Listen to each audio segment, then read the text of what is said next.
Do you have any additional facts about ticks that are interesting that most people don't know about ticks at all? Like, is there any weird, fun trivial facts about ticks? I don't know about fun, creepy. Maybe to me. So we might have a new arrival on the scene. It's something that I want people to be thinking about. So there's a recent invasive in the United States, Hemophysalis longicornis, so the Asian longhorn tick.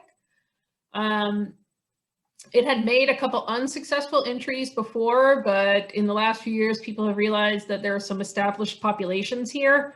It actually was discovered in a pretty terrifying way. There was a woman who had a small hobby farm, and I think she was shearing her sheep, and realized that she was covered in what she was pretty sure were minute larval ticks all over her.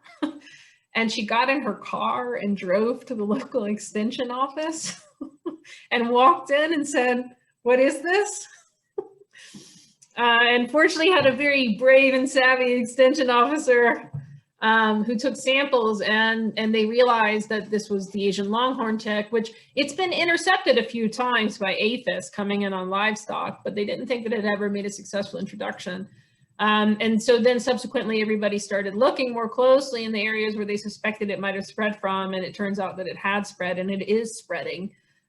You can get an updated map from USDA indicating where it's at. So I think it's as close to us as Ohio and Kentucky now. So it's probably only a matter of time before it shows up here. In its native range, it has been associated with some human diseases. In the United States, so far, it has not. So we do see this sometimes when a vector is introduced to an entirely new area. It might not be associated with diseases it was previously associated with. Might not be associated with any. It might become associated with new ones. This takes time and focus and surveillance and research to figure out. But the fun fact about this tick is it doesn't require a male to reproduce. So it's something known as parthenogenesis. And so the female can essentially clone herself. So if you thought ticks were awful, they've just gotten more awful because now it can clone itself. Now this isn't all ticks, right? It's this one species. But what it does mean is that it's got a pretty high potential to establish somewhere that it invades. And then actually that reminds me of one thing that I do want to bring up that we didn't touch on, because this is not a bacterial disease. This is not a viral disease, but this is a disease associated with ticks, particularly Lone Star ticks, and the evidence is mounting for black-legged ticks as well.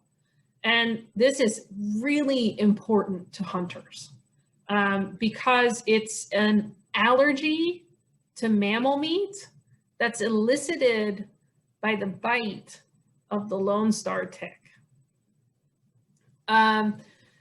So there's a lot of really great work being done at this point in time by scientific researchers who work with vectors, but also allergists.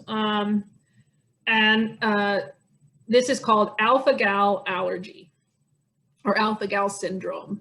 And that's the search phrase that you would use if you wanted to learn more about this. I've personally had family members who have experienced it. And it can be insidious because it can be hard to recognize in a lot of cases.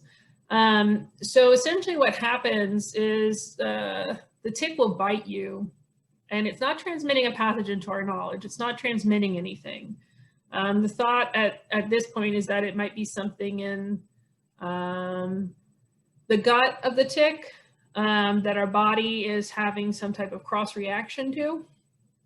But it bites you, and then there's a delayed period after that tick bite in which the allergy is developing. So, you know, it could be a couple weeks later. You eat a burger for dinner. And then to make it more complex, there's a delayed reaction, a delayed allergic reaction because it takes a while to digest the food, right? So it's not right when it hits your mouth, like people who are allergic to peanuts, right when they're exposed, they have a reaction, right? And then it can be even more complex because it might not cause anaphylaxis immediately.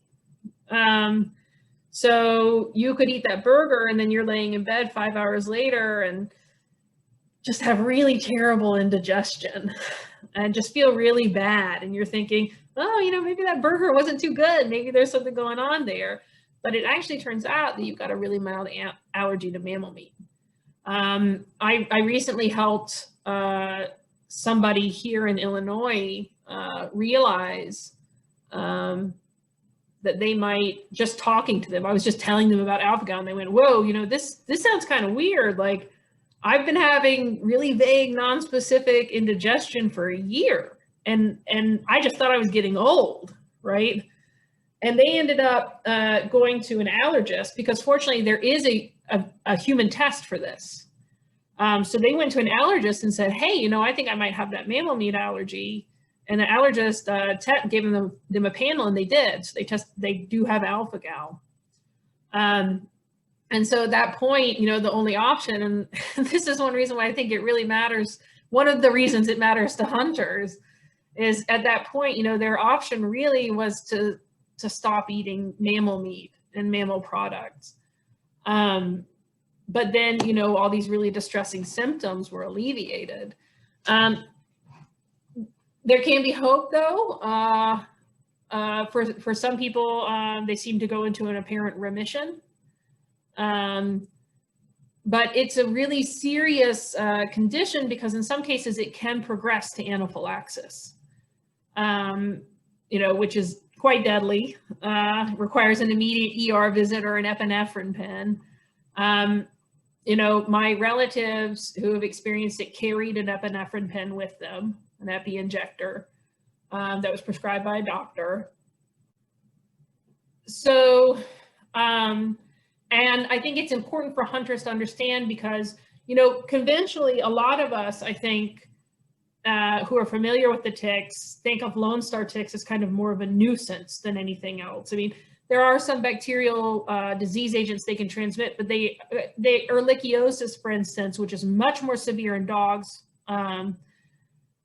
it still seems to occur in about 1% to 2% of ticks. And so a lot of people tend to think of Lone Star ticks as kind of more of a nuisance thing than anything else. But unfortunately now there's a very strong association between the Lone Star tick and this mammal meat allergy. So it is something that I think hunters need to be aware of and need to be thinking of. And again, a reason why getting that species ID of the tick is so critically important if you have been bit.